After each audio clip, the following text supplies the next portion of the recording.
Kami berterima kasih Tuhan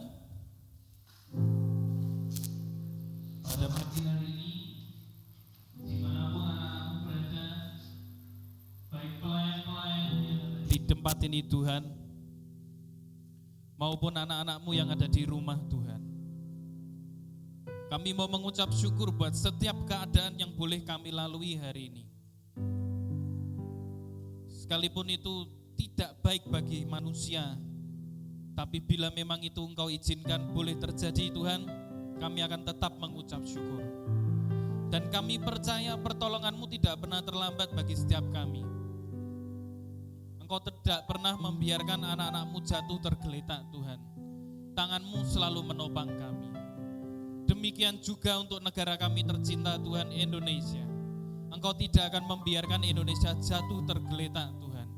Tapi tangan-Mu akan tetap menopang. Tangan-Mu akan tetap bekerja, memulihkan segala sesuatunya. Biarkan segala sesuatu ini berlalu dengan cepat Tuhan. Tidak perlu berlambat-lambat. Yang sakit segera sembuh. Yang sudah sembuh akan tetap sehat. Yang sehat tidak akan tertular Tuhan. Dalam nama Tuhan Yesus segala pandemi akan segera berakhir. Kami percaya Engkau tetap menolong kami dan melindungi kami dimanapun kami berada Tuhan Yesus. Terima kasih. Bila sebentar kami akan merenungkan sebagian firman-Mu Tuhan, biarlah firman-Mu ini menjadi kekuatan yang baru. Biarlah firman-Mu ini seperti benih yang tertanam dalam hidup kami, bertumbuh, berbuah, menjadi berkat bagi sekitar kami. Terima kasih Tuhan, terima kasih Yesus. Dan di dalam nama Tuhan Yesus, mari semua yang percaya katakan, amin, haleluya, haleluya. Silakan duduk di musik.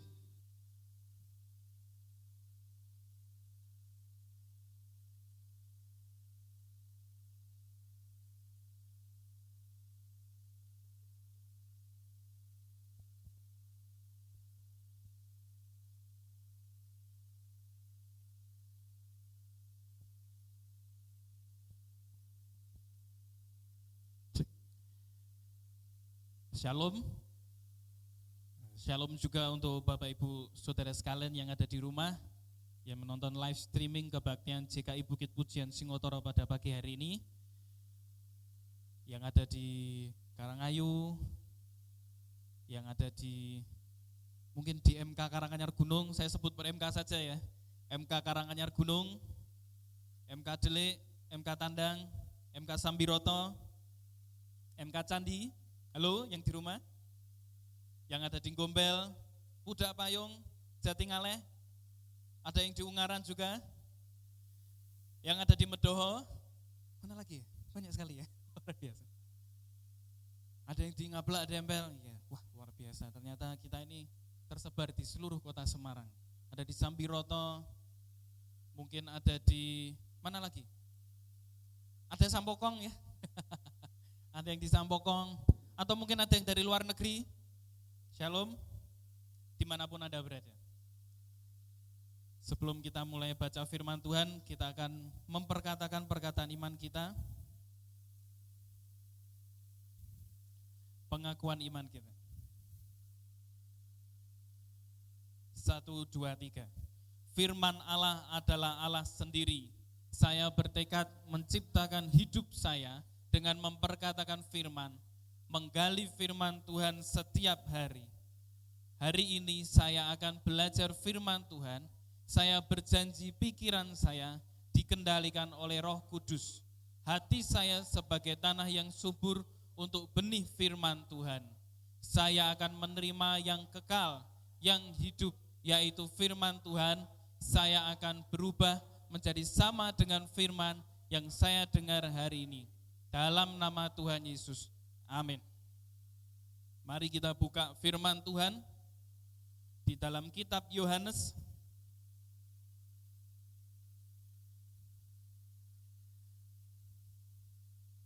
pasal ke-21 ayat 15 sampai 17. Tema kita hari ini adalah bertumbuh menjadi gembala bagi sesama. Pelayan Tuhan yang ada di tempat ini, juga yang ada di rumah bisa baca di Alkitabnya masing-masing, Yohanes pasal 21 ayat yang ke-15 sampai 17. Kalau yang di rumah baca Alkitab, kita akan baca dari judulnya. Judulnya berkata bahwa gembalakanlah domba-dombaku. Sesudah sarapan, Yesus berkata kepada Simon Petrus, Simon anak Yohanes, apakah engkau mengasihi aku lebih daripada mereka ini? Jawab Petrus kepadanya, benar Tuhan, engkau tahu bahwa aku mengasihi engkau. Kata Yesus kepadanya, gembalakanlah domba-dombaku. Ayat yang ke-16, kata Yesus pula kepadanya untuk kedua kalinya, Simon anak Yohanes, apakah engkau mengasihi aku? Jawab Petrus kepadanya, benar Tuhan, engkau tahu bahwa aku mengasihi engkau. Kata Yesus kepadanya, gembalakanlah domba-dombaku. Kata Yesus kepadanya untuk ketiga kalinya, Simon anak Yohanes, apakah engkau mengasihi aku? Maka sedih hati Petrus karena Yesus berkata untuk ketiga kalinya, apakah engkau mengasihi aku? Dan ia berkata kepadanya, Tuhan, engkau tahu segala sesuatu. Engkau tahu bahwa aku mengasihi engkau. Kata Yesus kepadanya, gembalakanlah domba-dombaku. Bapak Ibu Saudara sekalian, ketika saya baca perikop ini, saya sangat diberkati. Yang pertama itu adalah betapa Yesus mengasihi umat-umatnya. Dilihat dari cara Yesus mengasihi Petrus. Petrus ini kita tahu bahwa dari 12 murid, Petrus ini termasuk yang banyak bicara, termasuk yang banyak berjanji pada Yesus. Waktu Yesus berkata anak manusia harus disiksa, dia berkata, saya tidak akan menyangkal engkau, saya tidak akan mengingkari engkau, saya akan ikut kemanapun engkau pergi. Dia sering berkelakar, bahkan ketika Yesus bertanya, siapa aku? Petrus yang jawab pertama dulu, engkau Mesias, anak Allah yang hidup. Itu luar biasanya Petrus. Tapi jika kita ikuti, ternyata ketika Yesus disalibkan, Petruslah yang menyangkal Yesus 3 kali. Dan ketika Petrus sadar dia sudah menyangkal Yesus, dia sangat menyesal. Dia sedih hati. Hanya berbeda dengan Yudas. Petrus tidak bunuh diri. Petrus kembali berkumpul dengan murid-murid yang lain. Hanya dia tampak sangat menyesal dan sangat malu sekali. Kenapa? Ketika Yesus menampakkan diri kepada para murid, Petrus tidak banyak bicara. Petrus itu diam. 2 kali Yesus menampakkan diri kepada murid-muridnya, Petrus hanya diam. Tapi Yesus itu melupakan yang lalu. Yesus tidak datang kepada Petrus terus bilang ini, piye kowe iki jarene ngetutke aku, malah wingi menyangkal aku ping 3 tenan to omonganku. Bukan gitu. Bukan Yesus berkata, mana janjimu Petrus? Yesus diam. Yesus tidak mau ingat yang lalu. Yang sudah lewat. Tidak akan diingat-ingat lagi, tidak akan diungkit-ungkit. Bahkan Yesus mencairkan suasana dulu. Yaitu apa? Makan bersama murid-muridnya. Dia cairkan suasana dulu, baru Petrus dipanggil. Petrus dipanggil, diajak ngobrol. Yesus itu sangat mengasihi kita. Amin. Yesus memanggil kita. Bahkan di sini dikatakan Simon anak Yohanes. Petrus, Kefas itu nama yang diberikan Yesus kepada Simon. Simon anak Yohanes ini namanya Simon sendiri. Jadi Yesus itu memanggil pribadinya Simon seutuhnya. Tidak ditutup-tutupi lagi. Iya, kamu itu tak panggil. Demikian juga Yesus kepada kita. Yesus itu memanggil kita satu persatu. Nama kita satu persatu. Pribadi. Kasihnya itu luar biasa. Tanpa syarat. Amin. Kasih Yesus itu tanpa syarat. Memanggil kita satu persatu. Tidak mengingat kesalahan kita yang lalu seperti apa, dosa-dosa pelanggaran kita yang lalu seperti apa, tidak diingat lagi. Sudah. Ketika Yesus berkata di kayu salib, sudah selesai, ya sudah. Betul, kasih Yesus itu luar biasa. Amin. Yesus itu Tuhan. Dan yang kedua dari kisah ini, ketika saya baca dalam bahasa aslinya, pertama kali Yesus di ayat 15 dikatakan, Simon anak Yohanes, apakah engkau mengasihi aku lebih daripada mereka ini? Kata mengasihinya itu menggunakan bahasa Yunaninya itu agape, agapos gitu.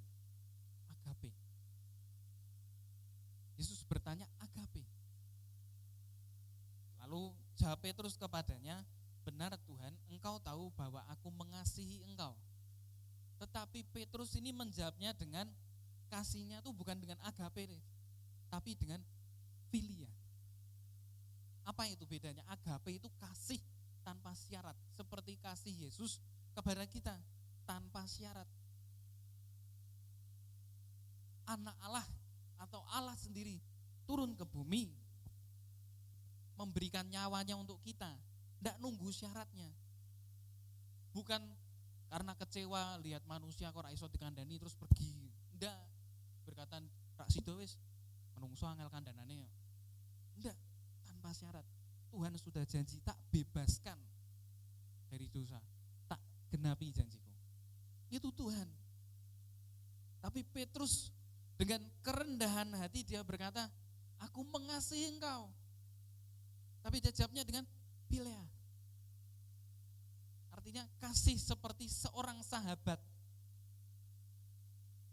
yang akan berjuang sedemikian rupa semampunya untuk sahabatnya, untuk orang yang dikasihi. Petrus tahu, mulai seperti sadar, saya tidak mungkin menyamai kasih Yesus yang luar biasa pada saya. Tapi saya akan berusaha untuk mengasihi Yesus. Itu luar biasanya. Percakapan ini dalam ternyata. Bapak Ibu Saudara sekalian, ini perintah dari Yesus kepada Petrus untuk menggembalakan domba-domba, menggembalakan murid-murid Yesus yang lainnya, untuk menggembalakan nanti yang percaya Yesus setelah diinjili oleh para murid kepada orang-orang yang menaruh imannya. Kita jangan lupa iman kita, percaya kita. Iman kita itu apa toh? Yesus itu Tuhan. Amin. Yesus itu Tuhan, bukan sekedar nabi, bukan cuma dongeng. Yesus itu Tuhan. Jangan sampai goyah di sini. Yesus itu Tuhan. Dikatakan di Yohanes 1 ayat 1, pada mulanya ialah firman Allah. Firman Allah itu tinggal bersama dengan Allah, dan firman itu ialah Allah sendiri. Berarti Yesus itu Allah, Tuhan yang memang layak untuk disembah. Amin. Yesus itu Tuhan, bukan yang lainnya. Yang kedua, iman kita itu Yesus itu juru selamat. Artinya siapa yang percaya dengan hatinya dan mengaku dengan mulutnya bahwa Yesus adalah Tuhan dan juru selamat, ia akan diselamatkan. Itu iman kita, jangan goyah, jangan ganti dengan yang lain. Itu iman kita. Nah, itu Petrus disuruh menggembalakan orang-orang yang punya iman seperti itu. Digembalakan, jangan sampai goyah, jangan sampai ganti imannya, jangan sampai malah tidak percaya. Supaya tetap memegang imannya ini teguh hingga nanti hari penghakiman datang. Bapak Ibu Saudara sekalian, perintah ini diteruskan oleh Petrus di dalam kitab 1 Petrus pasal yang kelima ayat yang kedua. Mari kita buka bersama 1 Petrus pasal yang kelima ayat yang kedua. Dikatakan, ini diteruskan, kalau kita lihat dari ayat yang pertama ini perintah, judulnya sama, gembalakanlah kawanan domba Allah. Kita lihat dari ayat yang pertama mungkin lebih baik. Aku menasihatkan para penatua di antara kamu, aku sebagai teman penatua dan saksi penderitaan Kristus. Petrus berkata, aku ini teman para penatua, juga saksinya penderitaan Kristus, yang juga akan mendapat bagian dalam kemuliaan yang akan dinyatakan kelak. Dia berpesan di ayat yang kedua, gembalakanlah kawanan domba Allah yang ada apa? Damai. perintah ini diteruskan kepada para pelayan, tapi saya rasa jangan kita gunakan ayat ini hanya untuk menodong gembala sidang, menodong pendeta, menodong ketua-ketua MK. Tapi mari kita tempatkan ayat ini seperti Petrus berkata kepada kita. Seperti Rasul Petrus itu berbicara pada kita. Gembalakanlah kawanan domba Allah yang ada padamu. Jangan dengan paksa, tetapi dengan sukarela, sesuai dengan kehendak Allah.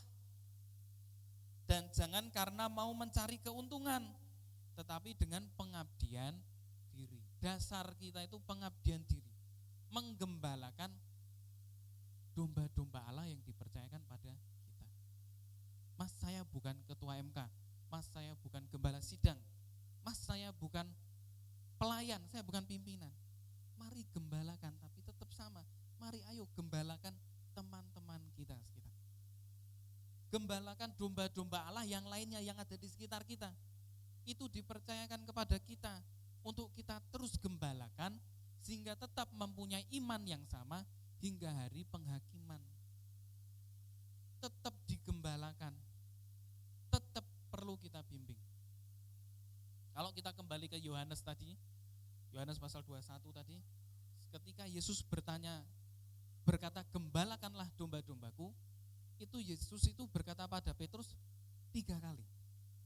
Dan dalam bahasa aslinya itu beda. Yang pertama itu memberi makan. Ketika Yesus berkata pertama kali pada Petrus, gembalakanlah domba-dombaku, yang pertama itu memberi makan. Lalu yang kedua ketika berkata gembalakanlah domba-dombaku, baru itu benar-benar gembalakan, bimbing, sertai, perhatikan. Seperti seorang gembala memperhatikan domba-dombanya. Lalu yang ketiga kembali beri makan. Nah, Bapak Ibu Saudara sekalian, itu tugas kita untuk memperhatikan sesama orang Kristen di sekitar kita. Sesama jemaat JKI Bukit Pujian, mari saling menggembalakan. Bagaimana caranya? Sebagai orang Kristen kita bisa menggembalakan sekitar kita, menggembalakan orang-orang sesama Kristen di sekitar kita. Kita buka 1 Petrus pasal yang pertama. 1 Petrus pasal yang pertama ayat yang ke-22. Ini pesannya Petrus. Dan kita bisa pakai ini cara untuk kita menggembalakan orang-orang, teman-teman seiman, keluarga, eklesia, keluarga kita, orang-orang yang diselamatkan. Mari kita baca bersama-sama, yang di rumah bisa baca kitabnya, pelayan di sini bisa baca bersama-sama. 1 Petrus pasal yang pertama ayat yang ke-22. 1, 2, 3. Karena kamu telah menyucikan dirimu oleh ketaatan kepada kebenaran, sehingga kamu dapat mengamalkan kasih persaudaraan yang tulus ikhlas. Hendaklah kamu bersungguh-sungguh saling mengasihi dengan segenap hatimu. Di sini Petrus pakai pilea juga. Mengasihi. Awalnya itu dari kita mengasihi. Jadi kita menyucikan diri dengan ketaatan akan firman Tuhan. Maka kita mengasihi orang lain dengan cara kita juga menaati firman Tuhan. Hiduplah sesuai firman Tuhan. Berusahalah sekuatnya. Ingat, pilea itu artinya kasih kepada sahabat. Kasih yang akan kita usahakan sedemikian rupa. Misal kemarin saya lihat MK Keluarga Muda, saya cukup bersyukur ya. MK Keluarga Muda lama kita tidak kumpul, kita hanya bisa komunikasi lewat WhatsApp aja gitu ya. Tapi ketika salah satu saudara kita berduka, kompak, cukup banyak yang terjadi. Wah, ini luar biasa ini.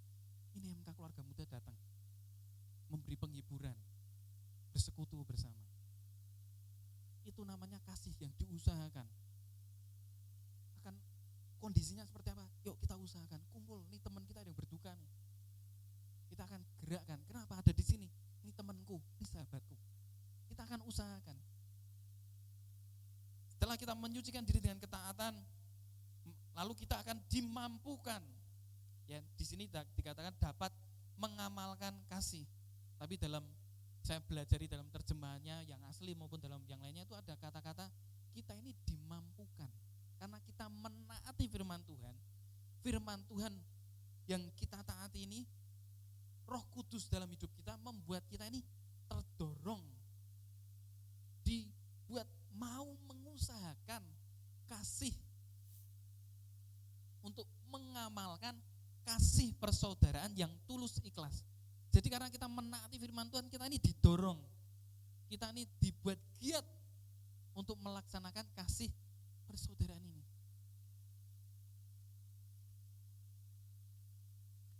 Keluarnya dalam hidup kita itu kasih yang agape, lalu kita tunjukkan dalam bentuk kasih philea kepada sesama kita. Roh Kudus itu mendorong bentuk kasih agape dalam hidup kita, lalu kita tunjukkan dengan kasih philea, kasih yang memang kita usahakan, kita kerjakan dengan segenap hati. Dan dikatakan di situ di kalimat yang ketiga itu, hendaklah kamu bersungguh-sungguh saling mengasihi dengan segenap hati. Tapi tetap pesannya sama seperti tadi di 1 Petrus 5 ayat 2. 1 Petrus 5 ayat kedua. Jangan cari keuntungan di situ. Kita mengasihi bukan karena kita cari muka, bukan. Kita mengasihi bukan supaya kita dapat keuntungan, supaya dibales. Kita buang dasar itu. Kita pakai kasih agape Tuhan. Kita wujudkan dalam philea kita kepada sesama.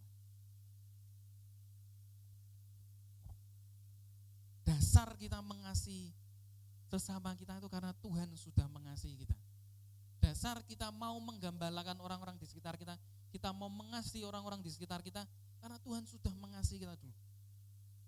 Dan karena kita menaati perintah Tuhan, sehingga kita didorong, seperti mungkin bahasanya sedikit dipaksa, sehingga itu seperti muncul otomatis dalam hidup kita, kita mengasihi sekitar kita. Amin. Itu yang pertama. Jadi mari kita mengasihi. Ketika saya cari kata saling mengasihi, saya pakainya surat-surat para rasul. Saya cek di surat-surat para rasul ini, para rasul itu mengingatkan untuk saling mengasihi itu sebanyak 7 kali. Jadi sempurna, saling mengasihi. Ayo, saling mengasihi lagi. Petrus mengingatkan, ya, Petrus mengingatkan, Paulus mengingatkan, Yohanes mengingatkan. Semuanya saling mengingatkan untuk saling mengasihi. Amin. Mungkin yang di sini juga di rumah katakan pada kanan kirimu, mari kita saling mengasihi.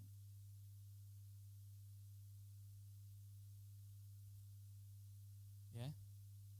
Mungkin kalau ya saya di sini mewakili diri saya, juga keluarga saya, buat yang di sini maupun yang di rumah, kalau saya dan keluarga saya ada kesalahan, saya mohon maaf yang sebesar-besarnya ya.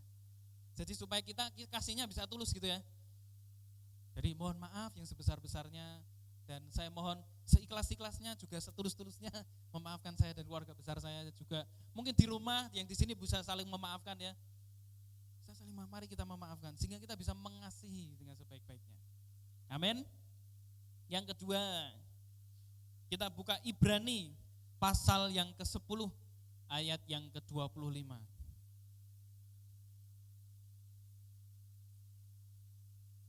Sebenarnya banyak ya kata-kata saling gitu, yang para rasul ingatkan, tapi saya lihat 3 ini yang cukup sering diucapkan para rasul kepada umat-umat waktu itu. Ibrani pasal yang ke-10 ayat yang ke-25. Ini ayat yang menguatkan saya untuk hari ini.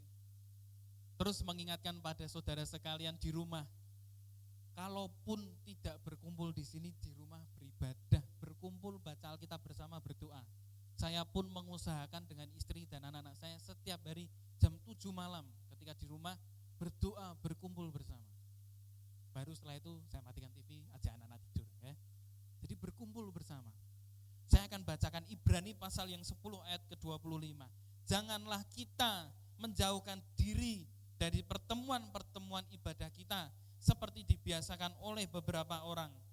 Tetapi marilah kita saling menasihati dan semakin giat melakukannya menjelang hari Tuhan yang mendekat. Dari dulu orang berkata, ini sudah akhir zaman, ini tambah waktunya tambah dekat berarti kan? Ya toh? Kok ya enggak sadar-sadar? Ayo sadar. Sudah semakin dekat harinya. Paulus berkata, semakin giat. Ayo semakin giat. Tadi yang pertama kita belajar mengasihi. Ayo semakin giat mengasihi. Kalau teman kita berbuat salah, mari semakin giat mengampuni. Sekarang kita di sini dikatakan, janganlah kita menjauhkan diri dari pertemuan-pertemuan ibadah kita. Ayo kita beribadah. Dibatasi peraturan pemerintah, kan di rumah boleh beribadah. Mosok goro-goro enggak boleh MK, enggak boleh kumpul, enggak boleh kebaktian terus social distancing gitu. Sama anaknya jauh-jauhan, kasih jarak 1 meter gitu. Enggak lah, ayolah.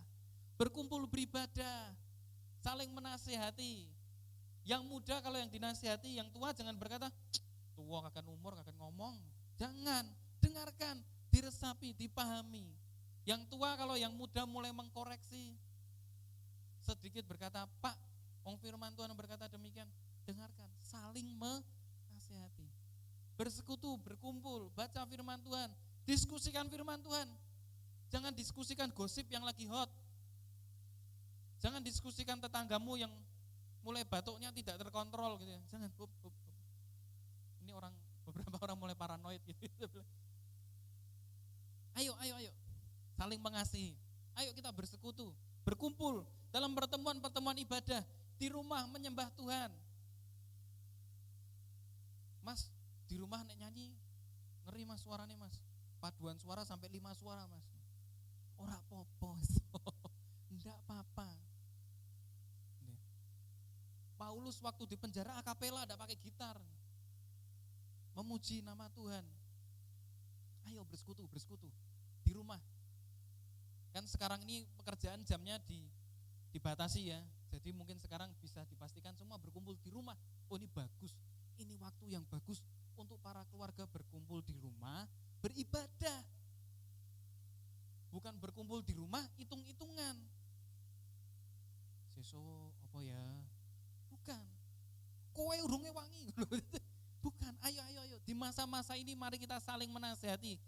Saling menasihatinya dengan firman Tuhan.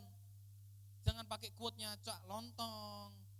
Jangan pakai quote-nya apa itu yang lagi rame itu ya, Kokofan itu ya.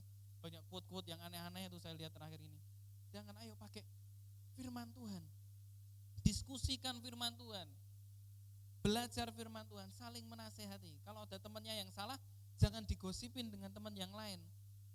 Firman Tuhan berkata, kalau kamu lihat di antaramu ada yang berbuat salah, tegur di bawah 4 mata. Tegur dulu berdua. Kok masih enggak bisa? Tegurnya pakai firman Tuhan. Kok enggak bisa? Yuk diajak diskusi di dalam keluarga. 2-3 orang diajak saksi. Belajar diskusi. Mungkin diajak ketua MK atau siapa. Diskusi. Baru setelah itu, kalau enggak bisa, baru ajak pendetanya. Jangan malah digosipin di belakang. Jangan malah dibicarakan di belakang. Atau malah kita beli nomor baru, bikin WA baru, bikin teror-teror gitu. Kamu tidak melakukan firman Tuhan.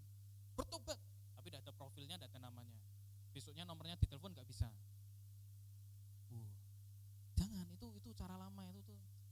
Bukan anak Tuhan itu. Bukan murid Yesus. Murid Yesus 2 orang 4 mata, nggak bisa bawa keluarganya, nggak bisa bawa ketua MK, bawa gembalamu. Belajar nasihati, tujuannya nasihati, bukan untuk menelanjangi, bukan untuk menyalahkan, nasihati supaya jiwanya kembali selamat. Amin. Amin. Itu yang kita pegang. Jadi janganlah kita jauhkan diri dari ibadah-ibadah. Ibadah di keluarga boleh kok. Ayo berkumpul, diskusikan. Tidak mudeng firmannya apa? Tanya ketua MK-mu, ketua MK tidak mudeng, silahkan tanya Bu Pendeta. Kalau izin tanya Bu Pendeta, kalian ketua MK biasanya tidak malu untuk tanya sama anak pendeta itu. Nanti anak pendeta tidak mudeng itu juga sampai ke Bu Pendeta, sama aja gitu. Tidak apa-apa, ayo tanya gitu loh. Supaya hidup iman kekristenan kita itu hidup. Orang kaya ning gereja matu-matu. Yes, amin, haleluya. Tekan rumah ditakoni, "Mbuh." Piye? Jangan, ayo kita saling menasihati, ayo saling berdiskusi firman Tuhan. Amin. Biar Kristen kita hidup. Dikasih Alkitab dulu dimasukin lemari pada berdebu. Sekarang dimasukin ke HP, lebih banyak bukanya bukan Alkitab, bukan Bible, Facebook, Instagram, ya. Likee, Kokofan, TikTok, yang dibuka itu terus, tidak pernah yang lain. Firman Tuhannya kemana? Ayo buka firman Tuhan, belajar. Ini gembalakan. Jadi kalau ada teman-teman di sekitar, dengar kayak ayo ibadah di keluarga ya. Dinasihati, belajar firman Tuhan. Aku tadi belajar ini, aku dapat berkat ini. Saling menasihati. Kalau ada teman yang salah, jangan jadikan bahan gibah, tapi jadikan tegur dia, nasihati dia. Amin. Yang ketiga, ada banyak, kemarin saya nyatet sampai 8, tapi kita hari ini belajar 3 aja. Ya, nanti kalau sampai 8 dikira kuliah umum ya. Ada kuliah umum Mas, 2 gitu. 3 aja. Okay? Kita lihat ayat sebelumnya, ayat 24. Ibrani pasal 10 ayat 24. Ya, ini perintah yang baik sebagai gembala menggembalakan kawanan domba Allah yang lainnya. Ayo, ini yang ketiga. Ibrani pasal 10 ayat ke-24. Dan marilah kita saling memperhatikan supaya kita saling mendorong dalam kasih dalam pekerjaan baik. Saling memperhatikan. Kemarin saya agak setuju, ada berita terlontar, judul beritanya 2 hari tidak makan, 1 keluarga mati. Padahal ternyata kemarinnya itu sebelum meninggal itu ada relawan datang memberi makan. Dan ternyata sudah sampai kecamatan, sudah mulai bantuannya mau disalurkan. Nah, kita ayo saling memperhatikan. Kalau ada jemaat JKI Bukit Pujian Singotoro yang hari ini butuh bantuan, ngomong enggak apa-apa. Kemarin Bu Pendeta sudah sampaikan kepada anak-anaknya dan sudah sampaikan kepada beberapa MK, kalau butuh bantuan ngomong. Di sini banyak orang yang sudah mau membantu, sudah mulai tergugah perhatiannya, ngerti keadaannya gini. Kita ini seluruh dunia sedang sehati sepikir, betul toh? Amin. Sehati sepikir, ya toh? Hati ini khawatir, pikirannya mumet kayak itu sehati sepikir kita ini ya. Jadi jangan kita tutup mata terhadap sekitar kita. Kita ini sehati sepikir, ayo perhatikan kanan kiri kita. Misal Budian lagi jalan-jalan kok ketemu Pak Matius, tak delok-delok kok tambah gering.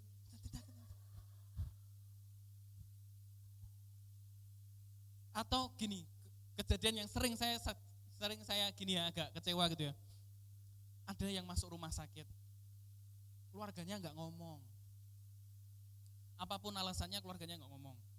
Sudah keluar rumah sakit, kita akhirnya keluarga pendeta kan enggak tahu. Kita kunjungan ke keluarga yang lain, kita kunjungan menguatkan keluarga yang lain, belum sampai jatahnya keluarga ini.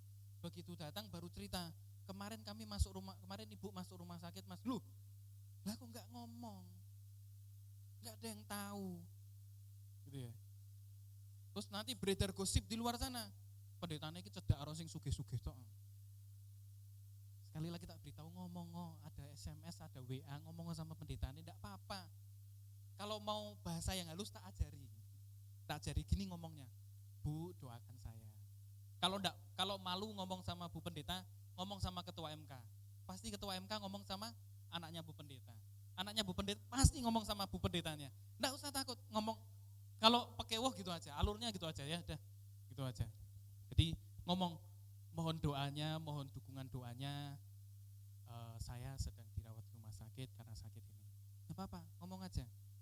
Atau mungkin yang hari-hari ini terdampak corona, pabriknya tutup atau bagaimana, ngomong aja, tolong bantu doa kami supaya kuat dalam menghadapi cobaan ekonomi ini.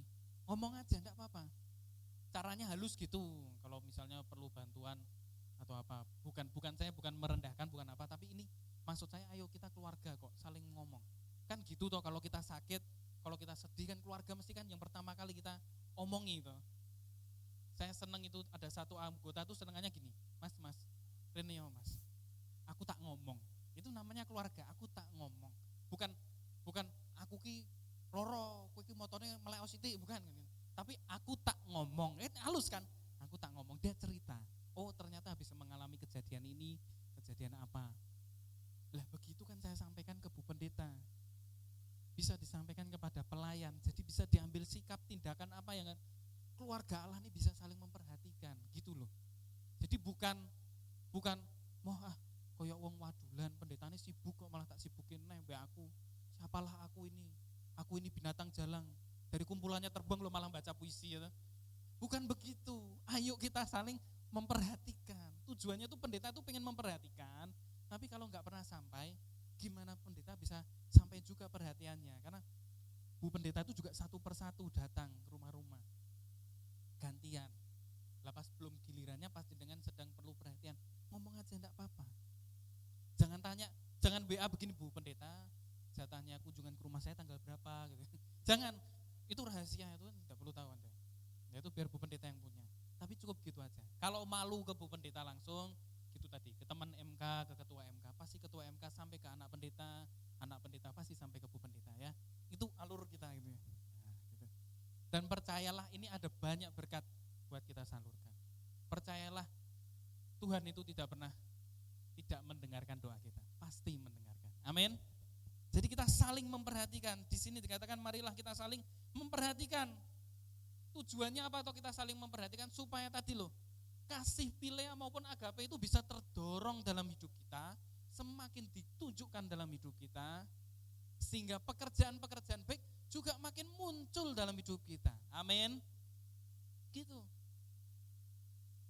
Kembali lagi supaya kasih Allah itu, kasih yang agape itu didorong untuk muncul dalam hidup kita kepada sesama.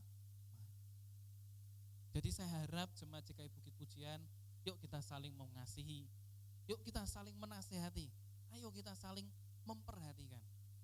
Ya, saling memperhatikan. Terima kasih untuk yang kemarin ada yang sakit, memang keluarganya tidak segera menyampaikan, tapi masih ada hubungan saudara, segera sampaikan kepada teman MK, teman-teman yang dekat, sehingga teman yang dekat bisa sampaikan ketua MK sampaikan kepada anak pendeta, sama gitu juga, anak pendeta sampaikan Bu Pendeta, sehingga bisa diambil tindakan, sehingga kelihatan ini kasih Allah gitu, perlu kerjasama di antara kita. Amin. Boleh dunia digoncang, boleh dunia seperti apa, tapi kalau kita bisa saling mengasihi, kita bisa saling menasehati, kita bisa saling memperhatikan, kasih Allah akan semakin nampak dalam hidup kita, dan dunia akan lihat kasih Allah. Itu bentuk penginjilan kita. Amin. Saya akan akhiri khotbah kita, mari kita berdoa bersama-sama. Bapa di surga, terima kasih buat firman-Mu hari ini. Kami akan ambil bagian untuk menggembalakan domba-domba di sekitar kami, Tuhan. Kami akan ambil bagian untuk saling mengasihi, saling menasihati, saling memperhatikan. Dan biarkan Tuhan anak-anak-Mu dimanapun berada, baik di rumah, bersama keluarga maupun sedang berkumpul dengan satu MK teman, satu MK yang satu wilayah Tuhan yang sedang mendengarkan firman Tuhan ini, ataupun orang-orang di luar juga yang mendengarkan, ikut mendengarkan firman ini. Biarkan kami semua tergugah, kami semua bergerak untuk saling mengasihi, untuk saling menasihati, untuk saling menghormati, untuk saling memperhatikan. Bapa di surga, biarkan kasih-Mu, kasih agape Tuhan nampak dalam hidup kami. Melalui kasih Philea bisa kami tampakkan. Bapa di surga, bekerjalah. Bapa di surga,